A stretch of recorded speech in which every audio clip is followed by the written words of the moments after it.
over the past few months, I've been dealing with something that I didn't think I'd ever really share on YouTube, just to be totally honest with you.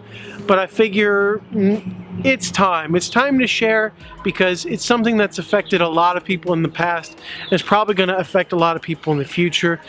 And that is this: living in China with asthma. I have a little bit of a story here because before I came to China, I didn't have asthma. I did not have asthma before I came to China. But guess what? I do now. Thanks, China. Asthma is an incredibly scary thing to have in the beginning, and it's just something you cannot communicate to other people.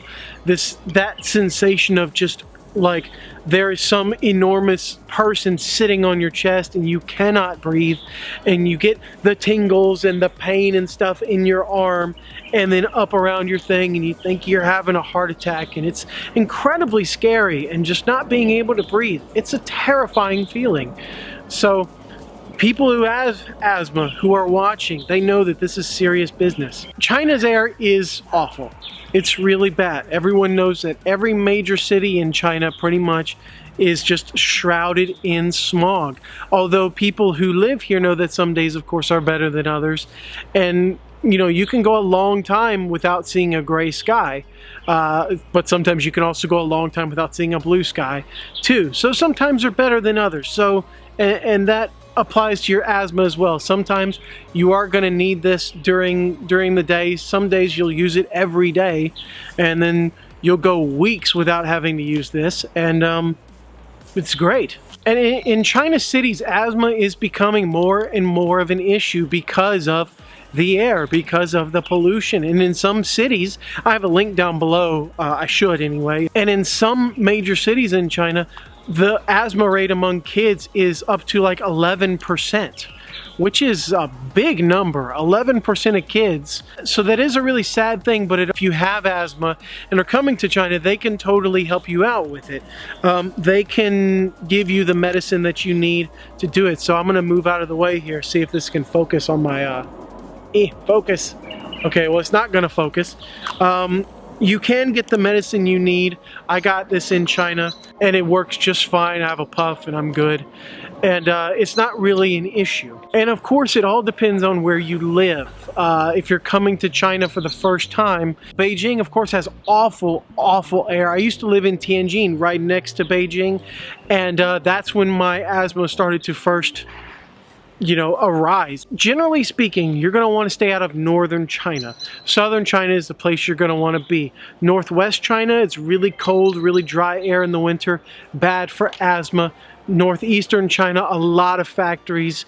Air pollution is really quite serious, so stay out of there.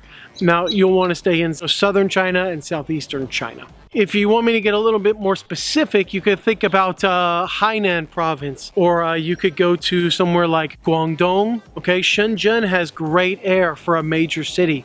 I don't know how they did that, but props to you, Shenzhen, for keeping good air for a major city. Well done. And you can head up to Jiangsu province, to the smaller cities in Jiangsu. You could head over to Xiamen also, or Fujian.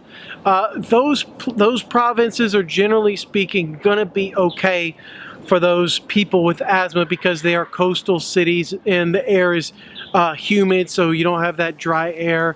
The air is going to be cleaner. You got wind coming in all the time to blow that pollution out. So you'll generally speaking be okay. And also, besides choosing the right city, you can also do certain things at home to help prevent those attacks or to make those attacks less acute. China being China with its really terrible air, you can definitely buy air purifiers, air filters, whatever you want to call them. They are just a dime a dozen. They are absolutely everywhere. Xiaomi actually makes a very, very popular air filter that I know that's used by lots and lots of expats and Chinese alike. So I'll put a link in the description down, to buy that. I'm not being paid, but there's a link. I'll be getting it pretty soon. And one that I'm using at the moment is something called SmartAir, which is kind of funny. It's just a HEPA filter that's like got a Velcro strap. It's Velcro strapped onto a fan. And that's it. And it's really hilarious to look at, but it actually really works. Watch this. Let me flip it over for you. Yeah, it works. And this is after about 2 or 3 months of daily use, using it between like 8 and 12 hours a day. I mainly use it to sleep at night. I'll turn it on about half an hour or an hour, close the bedroom door, and then after that time I'll go in and actually go to sleep after it's been running, and I sleep so well with that. It works like a charm. So you can definitely purify the air in your home with that kind of thing. It totally works. Another thing you can do is get masks. 3M makes really good pollution masks. They filter out a lot of that PM 2.5. You can buy them at 7-Eleven here in just about any major city in China, and those work pretty well. I use those all the time. You should also just be aware that, of course, if you have any allergies that are kind of tied in with your asthma, just be careful with that kind of thing, because China, they don't regulate a lot of the food and things as well as they do in a lot of Western countries. So milk is going to be a problem. That long life milk that just sits out forever is a really huge problem. If I have like a glass of milk, it really triggers my asthma. Or eggs are not such a big problem for me, but dairy in general, stay away from it unless you really know what you're doing and you know how severe your asthma is. Of course, just like always, never forget to bring this. Maybe in the US or wherever you're from, you can do without it for a day or two. But you know, you really always got to bring this, because you never know when it's going to be an issue.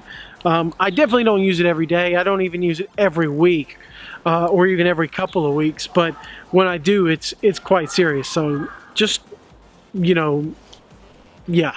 And above all, know yourself, know your symptoms, know how you feel, and talk to your doctors and get a doctor in China. And, you know, you'll be fine. If you just know yourself and you know your stuff, you'll absolutely be fine. It won't really put a damper on your life here. So living in China, having asthma is not a deal breaker. It's absolutely not a deal breaker. You can do it. I'm doing it right now. And I do have those bad days, but I can absolutely live my life here. So for those of you who are thinking about moving to China, I hope to see you here one day. Good luck to you all. And I guess that's going to be about it for this video. So I will see you all next time.